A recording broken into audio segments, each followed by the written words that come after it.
Hi friends, welcome to మన cabs Vijayawada. Airport drop అయిపోయిన తర్వాత ఇంటికి వచ్చా కదా, ఫ్రెష్ అయ్యి భోజనం చేస్తానంటే 10కి ఒక కస్టమర్ కాల్ చేసి అవినిగడ్లో డ్రాప్ చేయాలని చెప్పారు. మా అన్నయ్య అనమాట. సరే అని చెప్పి వెళ్ళాం.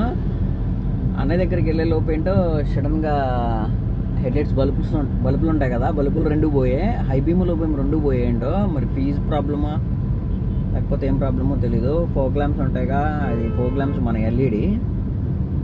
ఎల్ఈడితో అలా జాగ్రత్తగా వెళ్ళొచ్చేసాం అనమాట. ఇప్పుడు మార్నింగ్ లెగిసి వాష్ చేసి ఇప్పుడు టైం 9:20 అవుతుంది. కంకిపాడులో ఉన్నా అసలు ఏమీ సౌండ్ లేదనమాట. సరే ఎందుకులే అని చెప్పి ఇంకా మెల్లిగా పోరంకి వైపు వెళ్తున్నా. చూడాలి ఈరోజు ఎలా ఉంటుందో. నిన్న మొన్న కొంచెం న్యాయం చేసిందిగా, ఈరోజు మేబీ చేయకపోవచ్చేమో.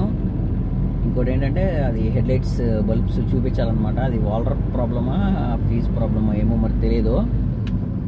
అదొకటి చూపించాలి. కొంచెం రైడ్స్ కూడా కంప్లీట్ చేయాలి. చూద్దాం ఏం జరుగుతుందో.